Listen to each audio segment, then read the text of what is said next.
Welcome back to Joshua's Magic, everybody. Got another live stream today discussing Alice A. Bailey quotes, this time on the theme of the self and the not self. And I'm here with Alan today. He's a fellow student of the Ageless Wisdom and the Alice Bailey works. Hey, Alan. Hey, thanks for having me on. You're welcome. Thanks for coming on. We've got a series. Oh, hold on. I gotta mute the, or is that you? That's me. Sorry. I just All right. So we've got yeah, a series of quotes today. You can find these on my Instagram or Minds page, and we're going to be sort of unpacking them. all So right. we have the first quote here. Wisdom is the science of the spirit, just as knowledge is the science of matter. Knowledge is separative and objective, whilst wisdom is synthetic and subjective. Knowledge divides, wisdom unites. Knowledge differentiates while wisdom blends. What then is meant by understanding?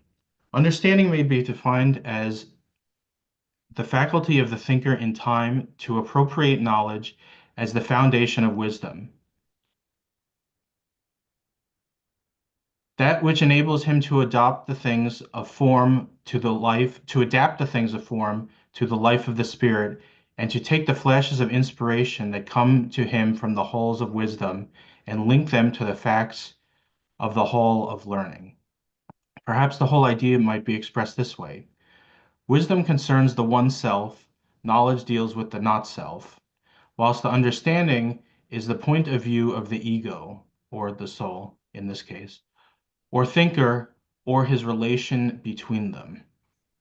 In the halls of ignorance, the form controls, and the material side of things has the predominance. Man is there polarized in the personality or the lower self. In the hall of learning, the higher self or the ego strives to dominate that form until gradually a point of equilibrium is reached where the man is controlled entirely by neither. Later, the ego controls more and more until in the hall of wisdom it dominates in the three lower worlds, and in increasing degree, the inherent divinity assumes mastery. Ooh. A lot to unpack in that one.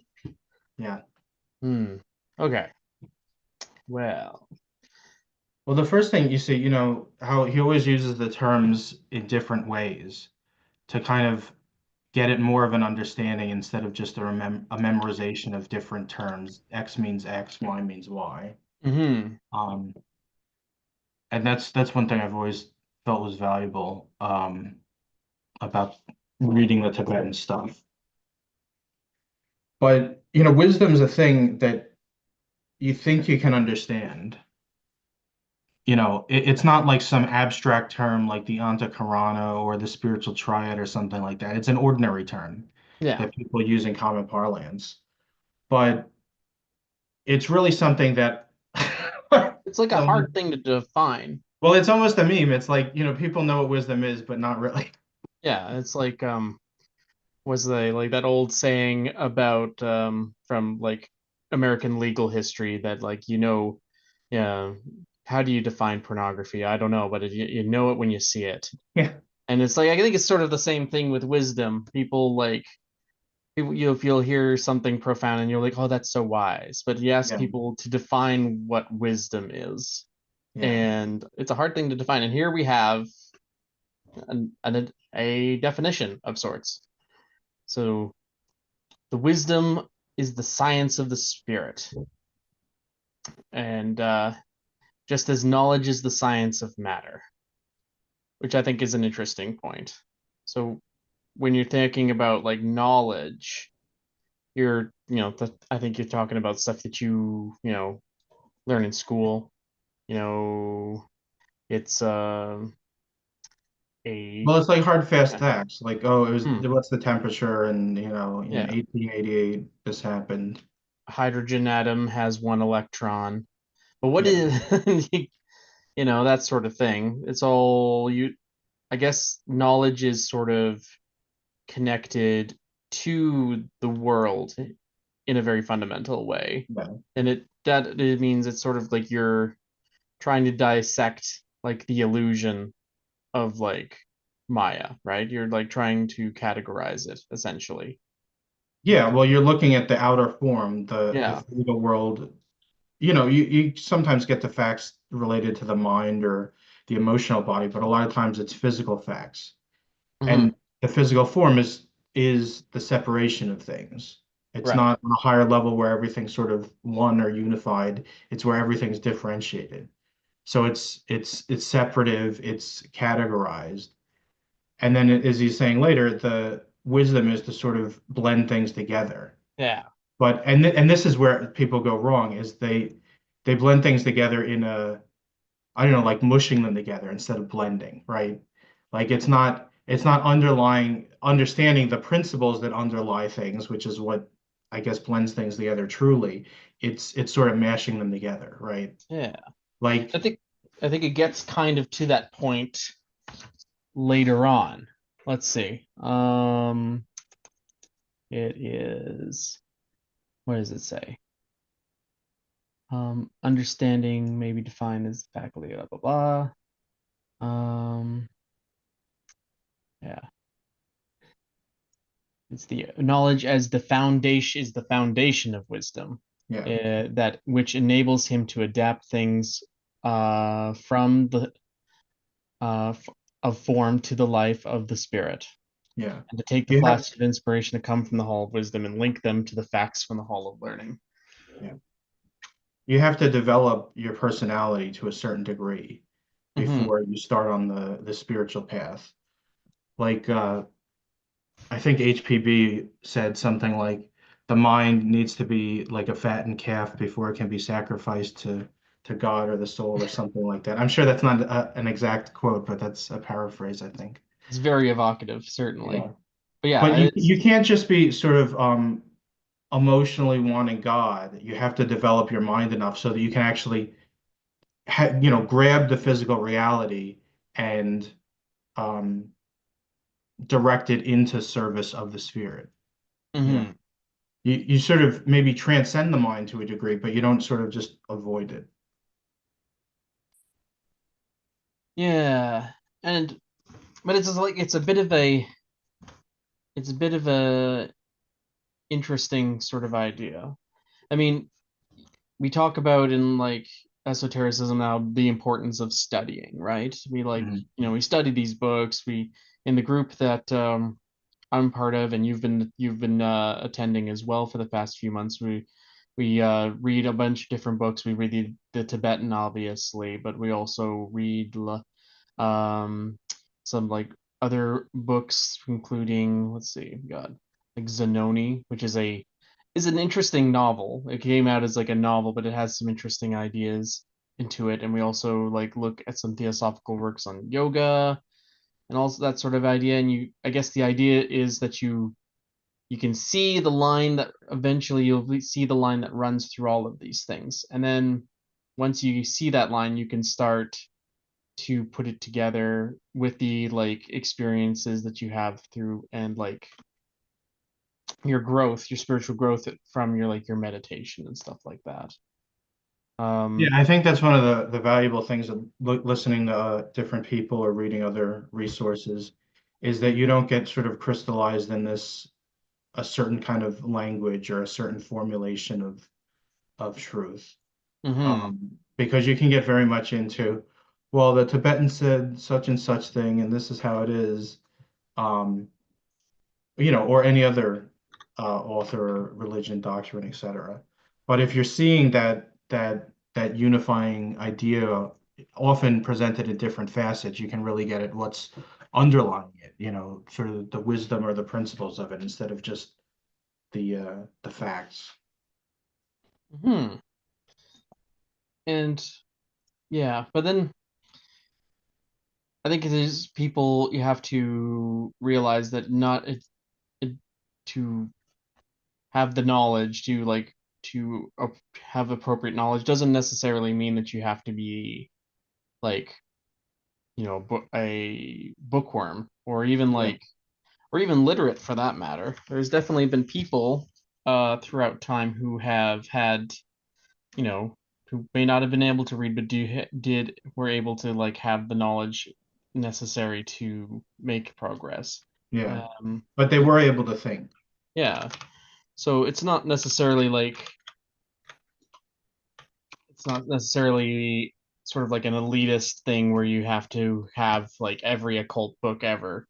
Yeah. And But like, that's sort of like a yeah. bastardization of elitism. Like a true elite, a truly noble person is the reality of it.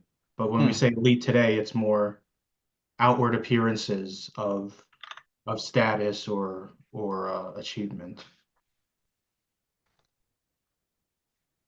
Yeah. I mean, I've had people who've come from like poor backgrounds. Like one of the big mystics out there was like Ramakrishna, and Ramakrishna didn't come from like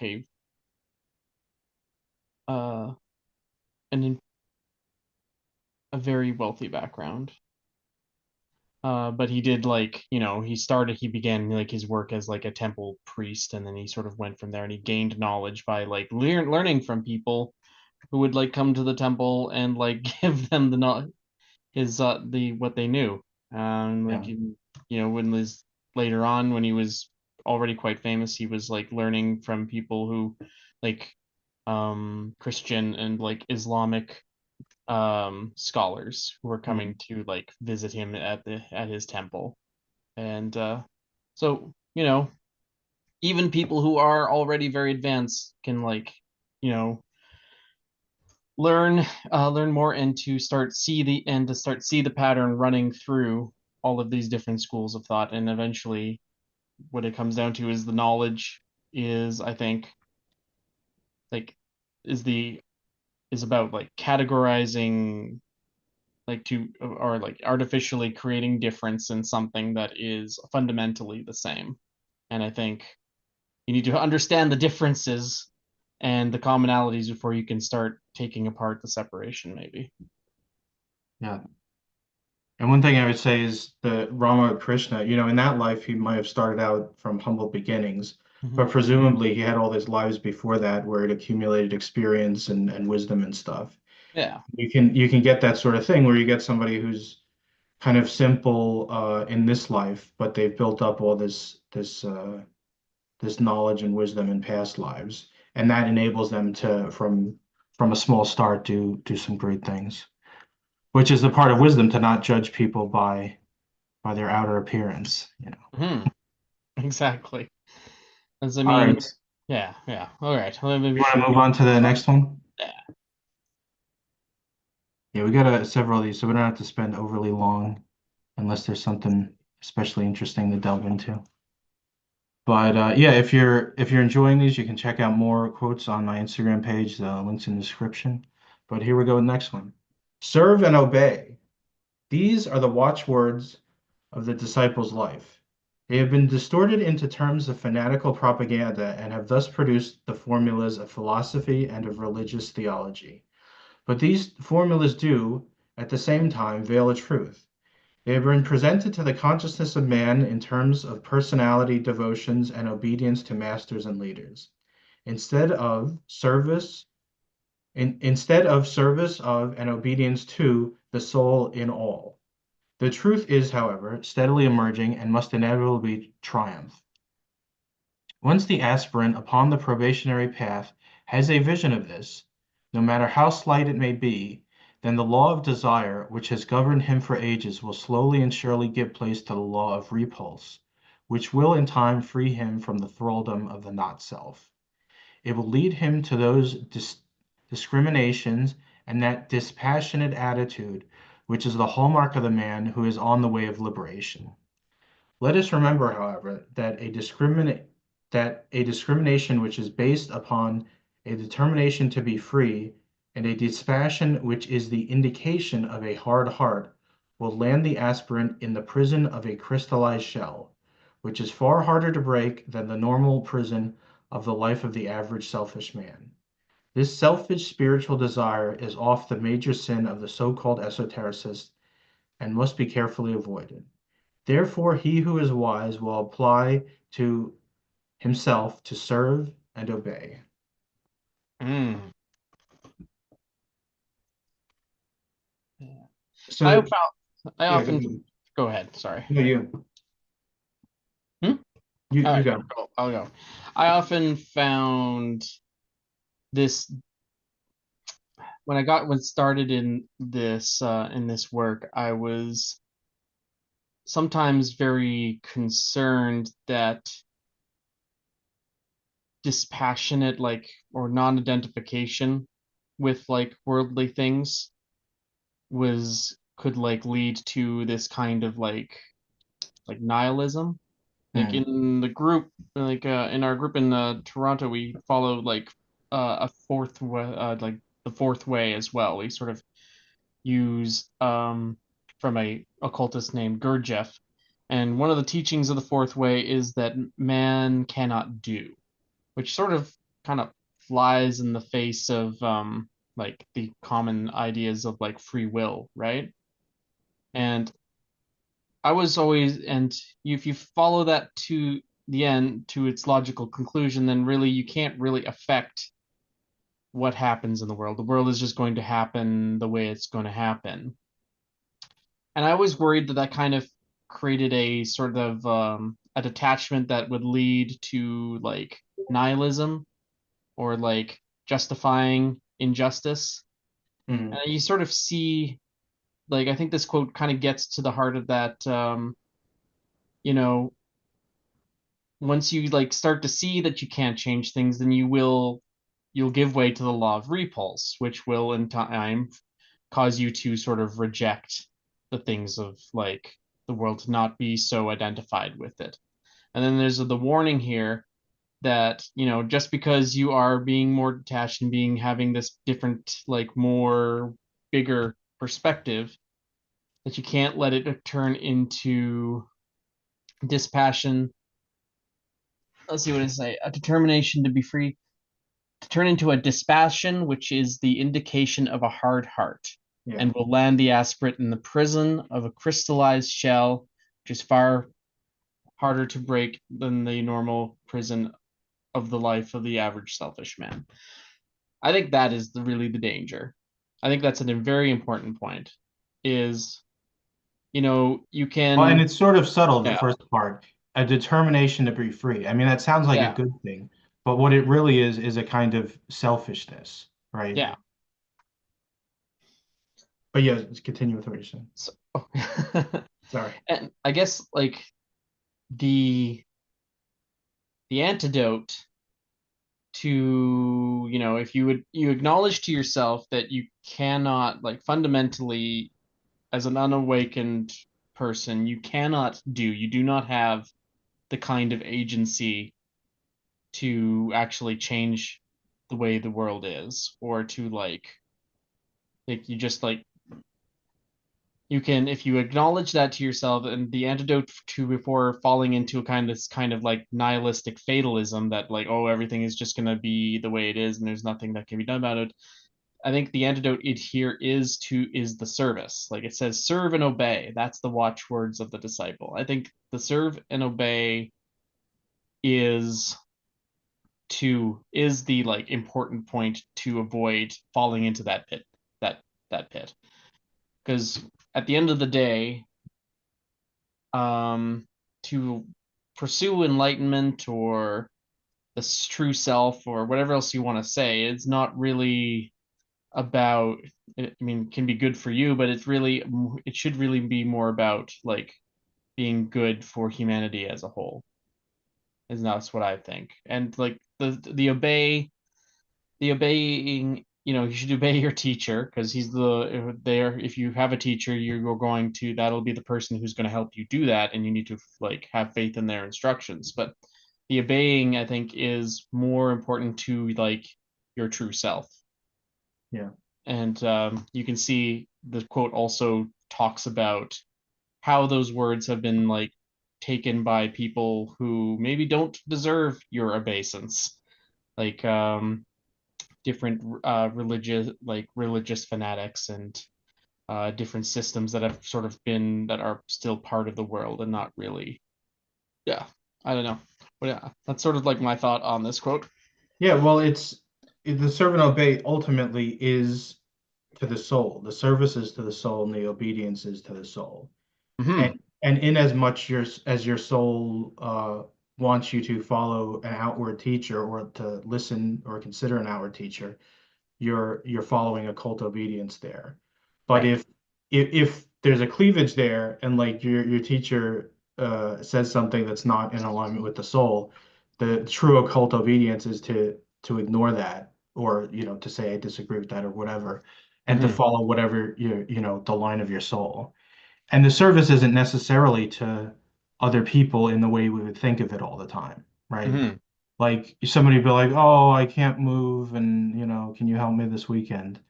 It might be right that you should, help them out with that, but you have to be in tune with the soul to really know for sure. It might be they have some lesson they have to learn.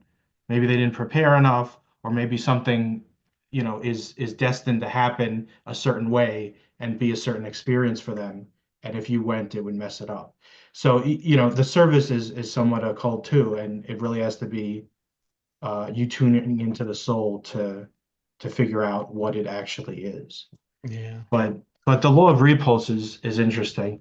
It's he goes into it a little more in other areas, but not too much.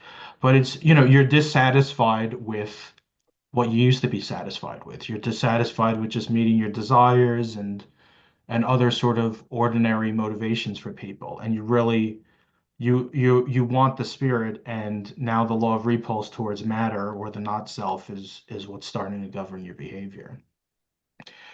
But like you were saying about being cold and you have to you don't want to lead towards nihilism. it's it's not a negation of what is just for the sake of negating it. It's you have some awareness of something else, right? The Hmm. soul, gods, the spirit, whatever. And the spiritual group that I'm part of called Subud, it's more about experience than any kind of teachings or whatever. But the sort of the key word there is surrender, about Hmm. surrendering to God. And you could just surrender to, your emotions or your desires, but that's not the way. And to surrender your God, you actually have to have some connection or some reality there. Otherwise, you're not surrendering to anything other Hmm. than or you got to surrender to something. It's kind of like the substitution, right? You got to substitute following your desires. It's not about not following your desires. It's about, well, now there's something more important, right? And so, maybe I'll eat the food I want to eat, but if there's a reason not to, a spiritual reason, an intellectual reason, I'm going to go with that, the higher over the lower. And that Yeah. creates this kind of ladder and ladder of spiritual evolution. Hmm. Yeah. That's good. Thanks. I hope the audience is enjoying it. And if you are, please leave a like on the video and consider Yeah. sharing with somebody who might be enjoying it as well. And if you have guys any comments, put them in the chat and we'll try to respond to them. But we will move on to the next one.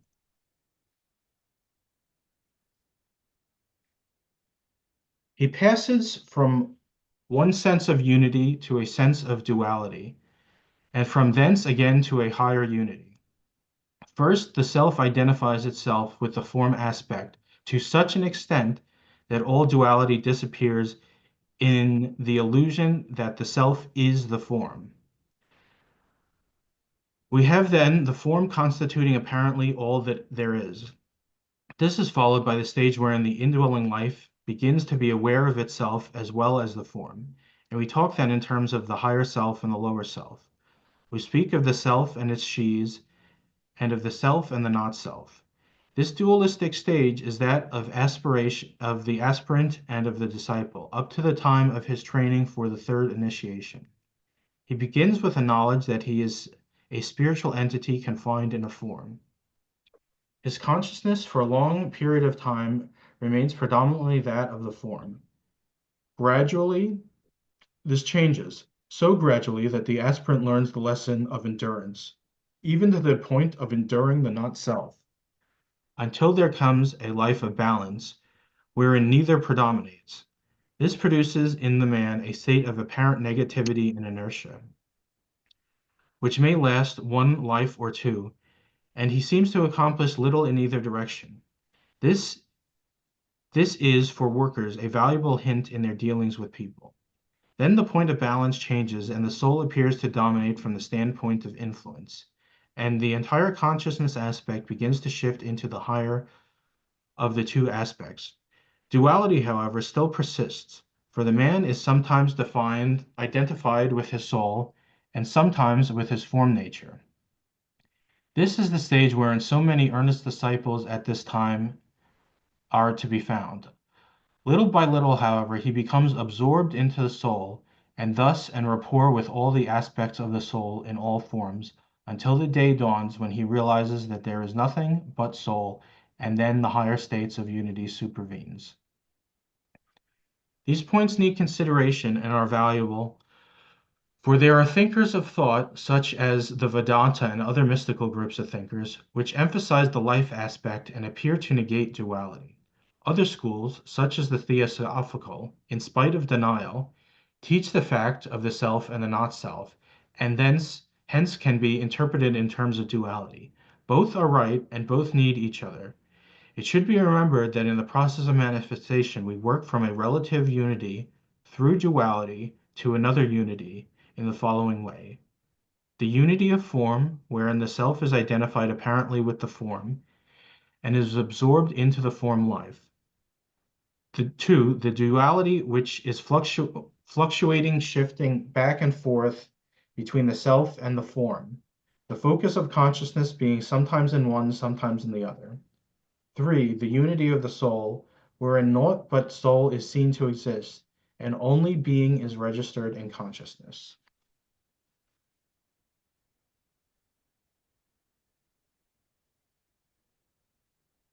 So there we go with that one. So that's a pretty big process of unfoldment. And one thing I like pointed out in there, you get these kind of nuggets from spiritual literature, sometimes people who know about things.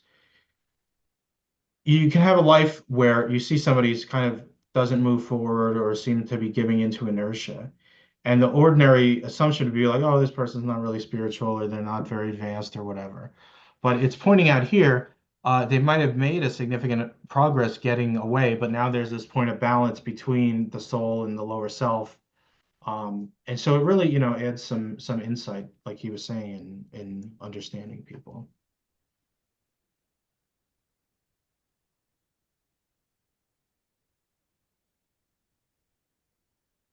You're not. Uh, There we There's go. no Sorry sound about that. coming in. Oh I yeah, think there we go. my microphone got muted by accident. Oh, I hate that. Yeah, I think it's an interesting point because got it makes you realize that not just because everybody is making progress doesn't mean they're like hopeless or like they're behind or what have you. Like I feel like I know some people in my life who, maybe not are not going to be doing a lot of like spiritual work this life, but I feel like, they're maybe further along in things than maybe they're consciously realizing. Hmm. Even if like things are just like not gonna happen this time around. But it's interesting the transition here that it talks about going from the unity of form, sort of, believing that that we are like part just synonymous with like the physical world is sort of what I'm getting from that. Yeah. Yeah, being part of like, you feel if we're um talking about your body, let's say, which I think is sort of what it's also using as an example. Like you feel like you are your body. And I feel like that's how most people live their lives. You feel like, you know, you cut off somebody's hand and you're like they'll be like, "What did you do to me?" They don't say, Yeah. "What did you do to my body?" Yeah. You know? Um and then I guess and I suppose this is the part that you have I guess we have to go through every single time every incarnation I suppose is realizing that you are not your body. Yeah. That's like the first initiation, right? Uh, Yeah. hmm In a way, anyway. yeah. So you become the You've let's see, duality, the fluctuating shift backward and forward between the self and the form, and the focus of consciousness being sometimes one and sometimes on the other. Yeah, definitely feel that. Definitely feel that all the time. The fluctuating shift. Um, and you like you go and you have a good meditation, you really feel like get really centered in that cell, like that, in, or at least trying anyway. And you Mm. come out and you you got had a very good meditation. You really felt like you got, withdrew your consciousness into yourself away from your body, and then you come out and you're like, damn, I'm hungry, I'm gonna go have something to eat, or something like that. Definitely feel that. And then the third one, where you actually realize there is nothing, but there's not, you're not just a soul with a body, but there is like no body there. It's all soul. Everything is all soul. That's a Well, it's kind of like you're playing a video game and you're like, mhm. oh, he did damage to me and I got this item and whatever. But when you step back, you realize ultimately it's just players playing. Yeah, exactly. So yeah, getting to like the point where you understand the an experience that everything is like soul or spirit. Like they mention up here, like Vedanta, which I believe, there are different schools of Vedanta, and one of them is non-dualistic Oh, there's Vedanta. always different Yeah, schools, don't you know? yeah. Let's see, what is it called? I would non-dual Vedanta. What is it called? Get the proper terms out here. Ad Advaita Vedanta. Hmm. Advaita Vedanta is that idea where everything is like the self, or Brahman, right? Like it is fundamental, everything is fundamental reality, and Brahm, and the self, like your soul, what we would call in the West the soul, the Atman, that fundamentally the Atman is Brahman. There is Hmm. no fundamental difference between those two things. And to experience that like firsthand, I gotta like, it's almost like boggles the mind Hmm. what that must be to like truly know it, to have truly experienced and know it on a fundamental level is a big step.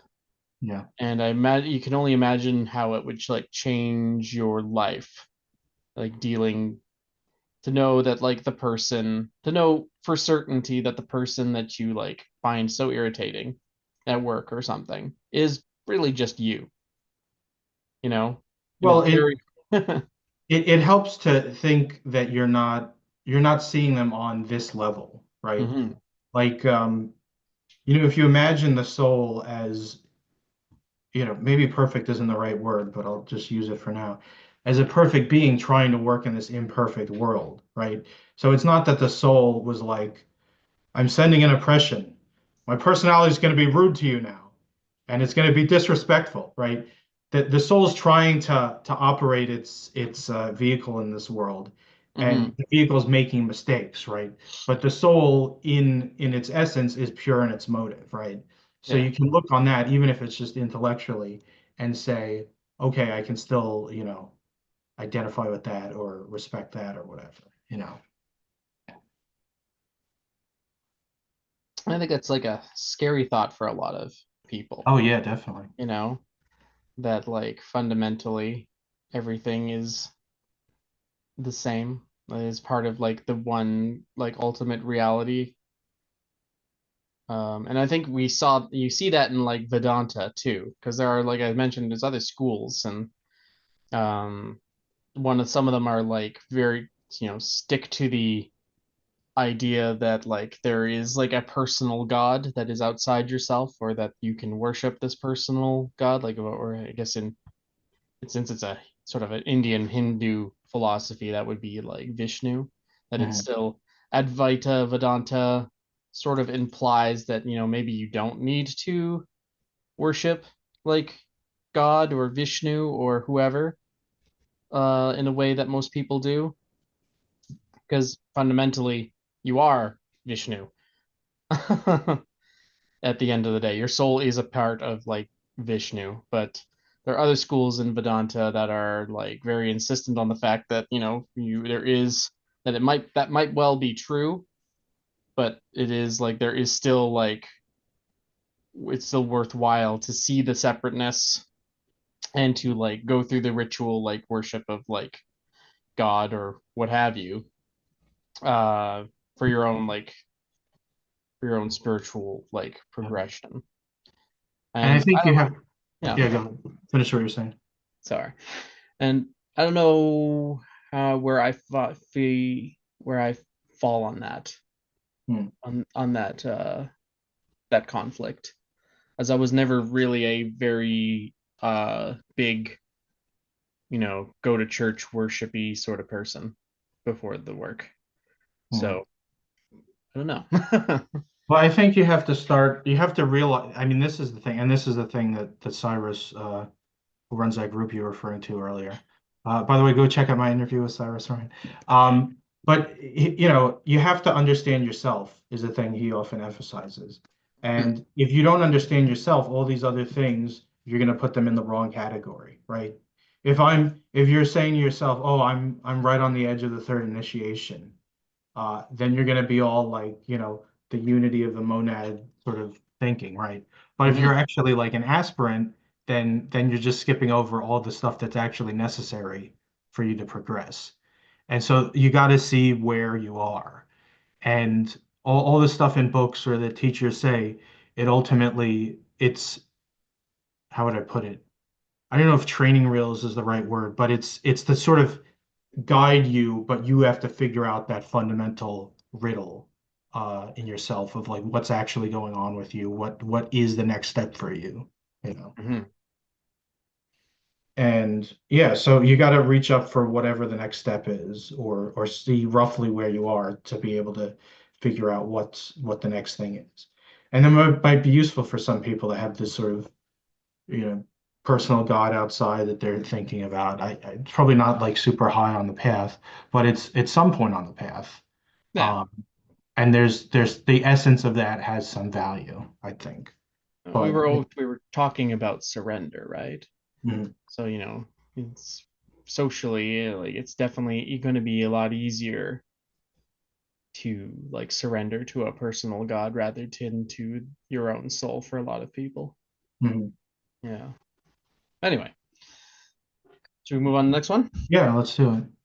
I think I just say before we move on, part of the reason it's easier to surrender to outer things is there's an emotional component to it.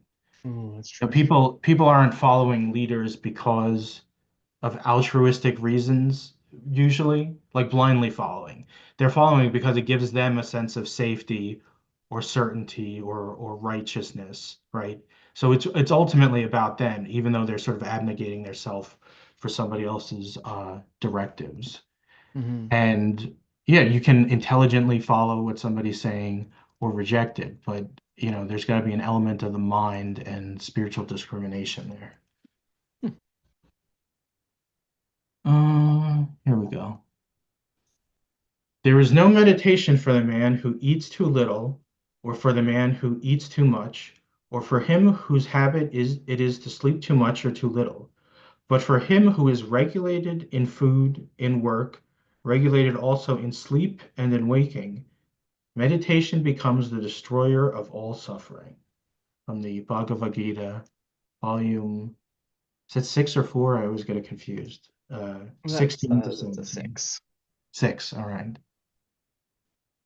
Meditation can be regarded rightly as part of the natural process which thus far has carried man forward along the path of evolution from a stage but little removed from the animal to his present position of mental attainment, scientific achievement, and divine unrest. Steadily, his center of consciousness has shifted. Steadily, his attention has been focused over on an ever sorry is focused on an ever widening range of contacts. Man has already passed from the purely animal and physical state of being into that of an intensely emotional and sensory awareness, and in that state millions remain at this time. But other millions are progressing beyond this into another higher field of awareness, which we call that of the mind. Still another group, much fewer in number, are passing into the sphere where a universal range of contacts becomes possible. These we call the knowers of the race. Through all methods employed runs the golden thread of divine purpose, the way by which the transfer of human consciousness into that of soul realization and soul awareness is effected is that of meditation. This process of unveiling the self through the negation of the form side of life and the eventual inability of the various sheaths to hide it can be described in terms of transmutation as well as those of transference of consciousness. We are told, for instance, that we have five main instincts, which we share in common with all the animals. These, when used with selfish and personal objectives, enhance the body life, strengthen the form or the material nature, and serve increasingly to hide the self, the spiritual man. These must be transmuted into their higher counterparts, for every animal characteristic has its spiritual prototype. The instinct of self preservation must eventually be superseded by the realization of immortality and dwelling ever in the eternal. Man will walk the earth and fulfill his destiny. The instinct which causes the lower self to thrust its way forward, to force itself upwards, will eventually be transformed into the domination of the higher or the spiritual self. The assertion of the little or the lower self will give way to that of the higher self. Sex, which is an animal instinct powerfully governing all animal forms, will give place to a higher attraction, and will, in its noblest aspects, bring about conscious attraction and union between the soul and its vehicle, whilst the herd instinct will be transmuted into group consciousness. A fifth instinct, namely the urge to inquire and investigate, which characterizes all minds at a higher or lower level, will give place to the intuitive perception and understanding, and so the great work will be accomplished and the spiritual man will dominate his creation, the human being, and will lift his attributes and aspects into heaven.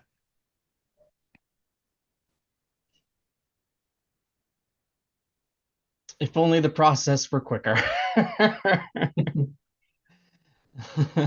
Well, that's the thing is the Tibetan says in another place, all the effort you put into, like he says here, reinforcing the form and identifying with outer things, you have to put the same amount of force into negating that or disidentifying with it.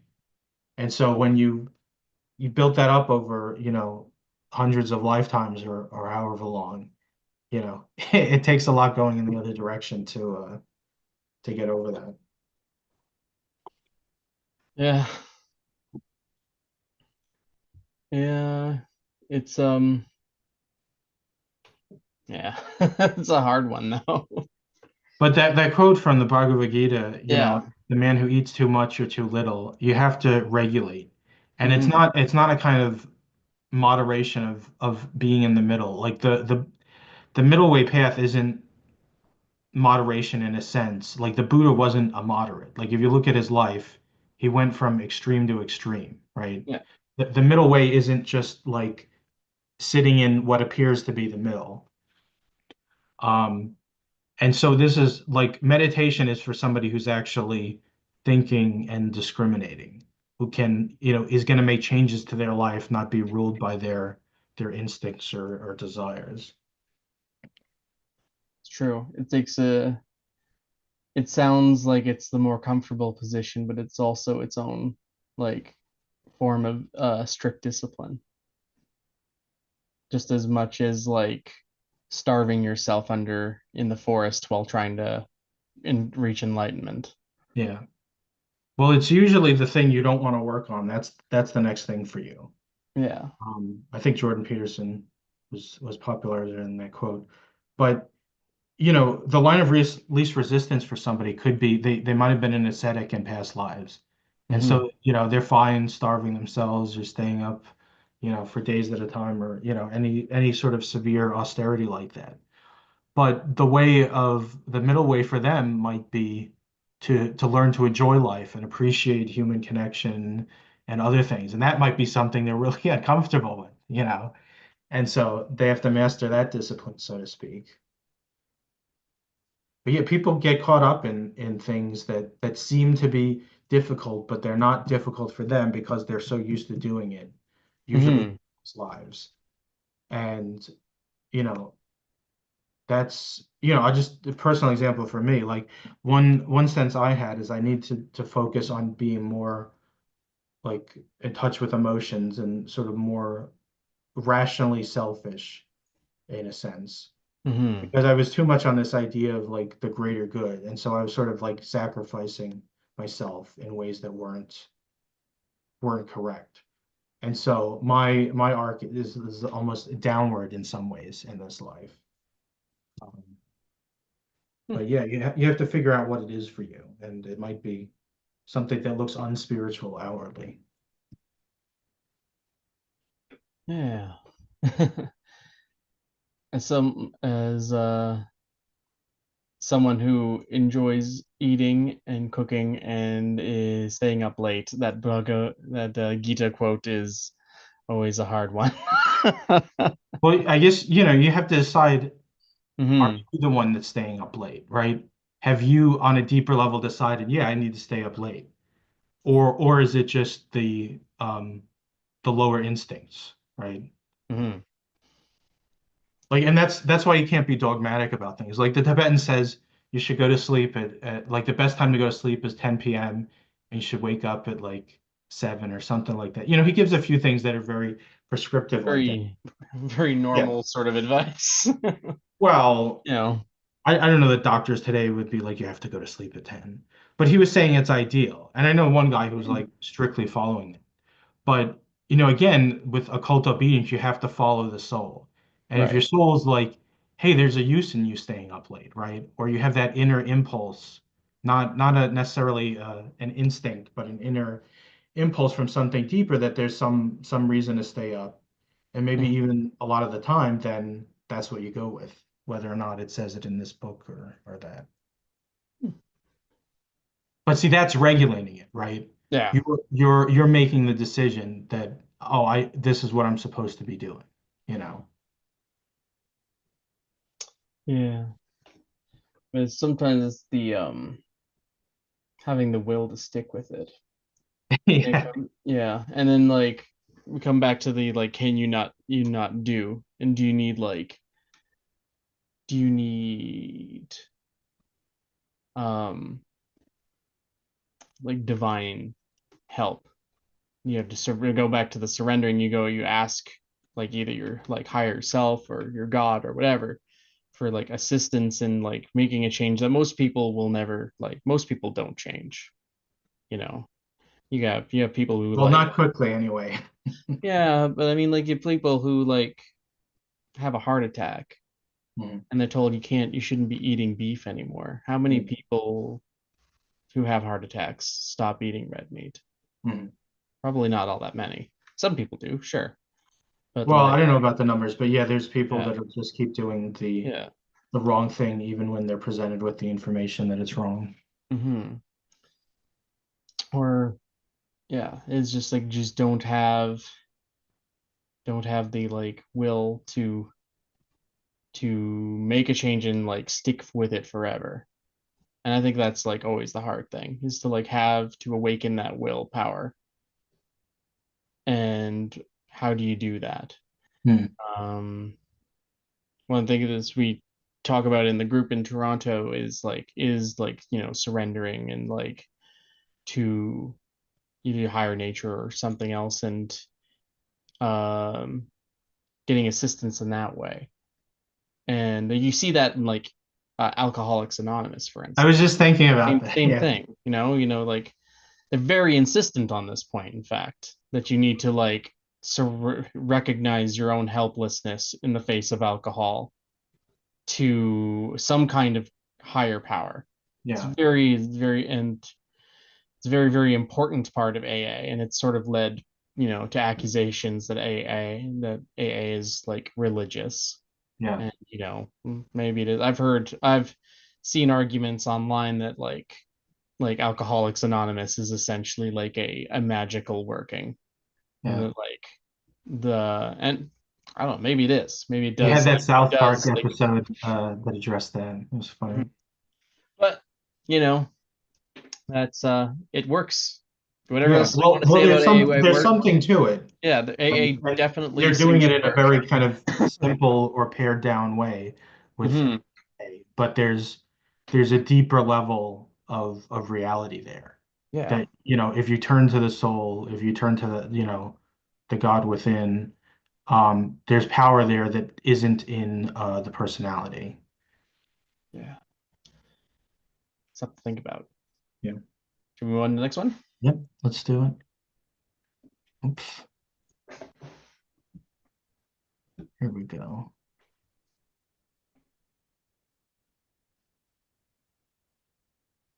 Through meditation, spiritual knowledge grows up within the mind. And from the basis of ordinary knowledge, we steadily expand our understanding of the term until knowledge merges into wisdom. This is direct knowledge of God by the means of the mental faculty, so that we become what we are and are enabled to manifest our divine nature. Tagore, in one place, defines meditation as the entering into some great truth until we are possessed by it. And truth and God are synonymous terms. The mind knows two subjects, we are told: the outer world through the medium of the five senses and the brain, and the soul and its world through what we might call an introverted use of the mind and its intense focusing upon the new and unusual field of contact. Then the mind stuff reflecting both the knower, the self, and the knowable becomes omniscient. It becomes the instrument of the self and acts as a unifying agent. And that's from another part of the Bailey books, quoted within the Bailey books. All things will stand revealed to the man who truly meditates. He will comprehend the hidden things of nature and the secrets of the life of the spirit. He will also know how he knows. Thus, meditation brings about union or at-one-ment. The Occidental mystic may speak of at-one-ment, whilst his brother in the Orient speaks of Raja Yoga, or of the union and of liberation. But they mean the same thing. They mean that the mind and the soul, the Christ within us, or the higher self, will function as a unit and as a coordinated whole, thus expressing perfectly the will of the indwelling God.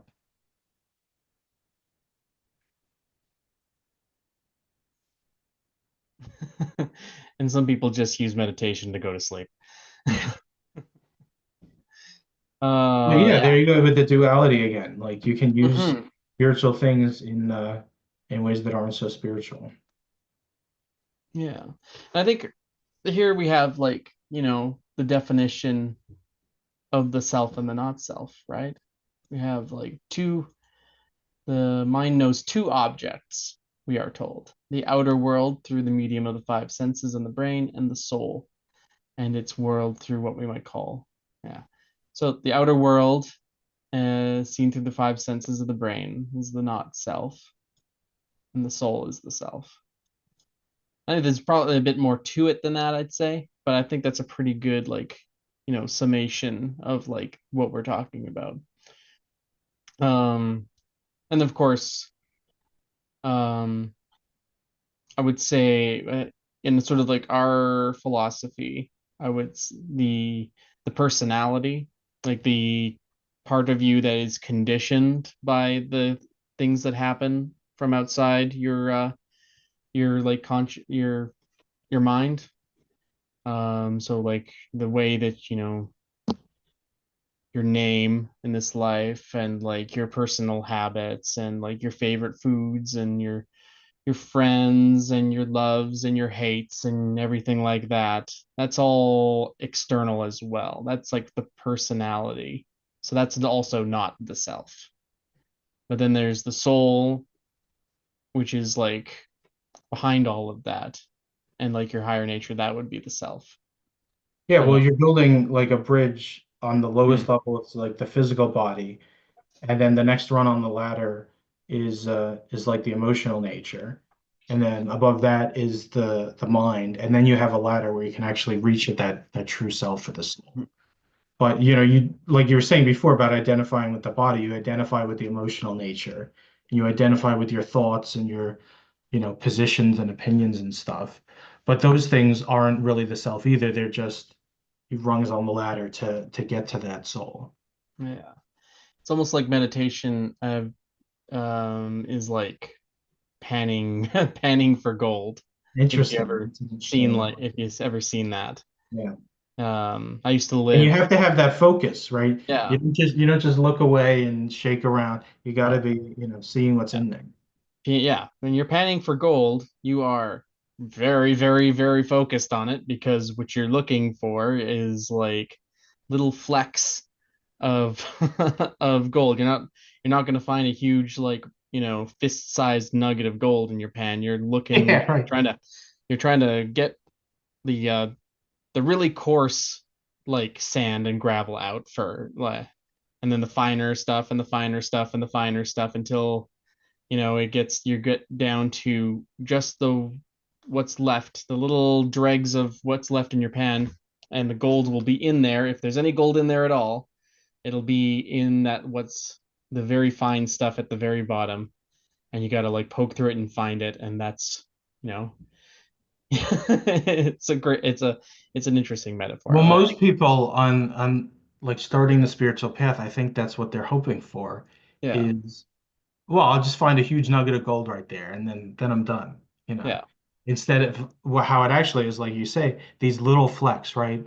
The soul starts out as the still small inner voice, and you have to put more effort into that. You have to look for it more. You have to follow what little Hmm. bit that you're given, you know. And it's so small that people, you could even think, oh, that was imaginary.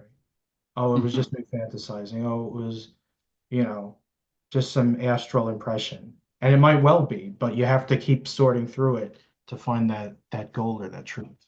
Exactly. And as like the quote sort of says here, once you start having that direct like knowledge and that like you start finding that gold, eventually it will the I guess you will be you'll be until we are possessed by it. So you become, not only do you find the little flecks, you'll start to find more and more, and then you become gold. You turn your lead from lead to gold, I guess. There you Spiritual go. alchemy, I guess. But yeah, I guess it would be meditation is sort of that process of sorting, of panning the divine gold out of your self, I guess. Yeah. So we'll move on to the last one. This is from the All right, Raising Initiations. So this is kind of maybe one of the more difficult ones to understand, but we'll take a shot at it. take a crack at it. This is regarding the rules for group initiation. Cool. And rule 9, I assume that is. Uh, Yep, that's 9. Let the group know there are no other selves. Let the group know there is no color, only light, and then let darkness take the place of light, hiding all difference, blotting out all form. Then take the place of tension, and at the darkest point, let the group see a point of clear, cold fire. And in the fire, right at its very heart, let the one initiator appear, whose star shone forth when the first door was passed. The greatest problem facing aspirants and disciples prior to the third initiation is that, and by the way, that was the rule there. Yeah, I- Instagram doesn't let you italicize things, but that was like the rule, and now this is the Tibetan talking about the the rule. commentary. Yeah. Hmm. The greatest problem facing aspirants and disciples prior to the third initiation is that of comprehending the nature of identification. This concerns, in the first instance, the relation of the self to the self and of all selves to the all-inclusive self.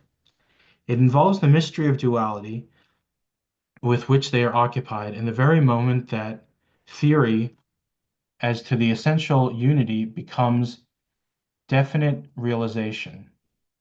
Then the realm of synthesis is entered.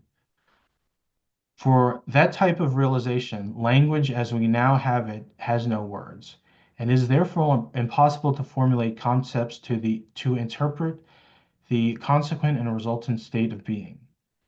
Identification with is the phrase which approaches the closest to the initial idea, and until man has grasped his identical at oneness with even one human being, it is not possible for him to even think about it in any truly constructive manner. The complete fusion of the negative and positive aspects in marriage at the moment that life is transmitted and transferred is the only tangible, though unsatisfactory, symbol of this life sharing process, which takes place when an individual or a group knows actually and not simply theoretically that there are no other selves.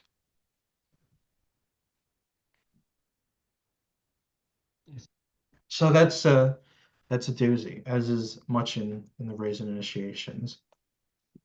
It's goes back to our discussion about like knowing firsthand that there is no there is no true separation between you and other people or anything. It is all part of like fundamental like reality. And it's sort of the Tibetan sort of says that you need to at least be able to have that realization with one person Yeah. first before you can truly grasp the implications, because like, it's ineffable like to describe it using this realization through like language is not it's like it's inadequate. Yeah. And it's yeah it uh it would be quite a realization to have, and it would like completely change your you know dealing with reality on a very fundamental level. And yeah. Yeah, it's but it's the next rung on the ladder, right? Like mhm, you're not reaching towards total identification with, the Godhead or the All mhm, Soul or whatever. It's can you do it with one person? That's, the potentially the next step there. mhm, And what he's talking about here with group initiation, which is more than we can cover in this video. But a group of people that are all focused in a kind of direction. And then there's enough identification with the group there that their focus can shift to this and, what he's talking about with that, in the darkness, then seeing the clear, cold fire and, going through this process, but having enough group identification that it can be gone through together instead of separately. mhm. Let's see here. At the place of tension and at the darkest point, let the group see a point of clear cold fire, and in the fire, one initiator appear.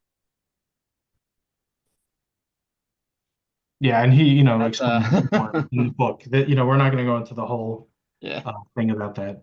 You can check out the book if you guys want to. yeah. But That's a lot. There's a lot there. But yeah, I guess we're all sort of, if you can see the underlying unity of everything, then you have awakened from the matrix. and taking the red pill is just the first step. Yes, taking the red pill is just the first step. Although, yeah. Well, So we've got through all those. Hope you guys enjoyed it. yeah. If you did, please leave a like, consider subscribing for more, and share with some people that might find it of value. Is there any concepts or ideas that came up that we weren't able to touch on for you, Alan? Oh, I think we did a pretty good job, actually. All right. Yeah, I enjoyed it. Yeah. Anything you want to plug or promote before we go? Um, we have a full moon meditation coming up. Our group in Toronto, coming up on what is that? Is that the 12th, I believe? The 12th. The Um, 12th of April 2025. So if you're seeing yes. this So if you're before watching then, this in the next few I'll, days after it's posted, I'll put a um, link to that in the yeah, description. please feel free to check out our group's Instagram, which is Light of the Mysteries. There should be a link on there for you to come and join if you wish. All right, and we'll have links to that in the description. All right. Well, thanks everybody. Till next time, this is Joshua's Magic over and out. And thanks for coming on, Alan. Thanks.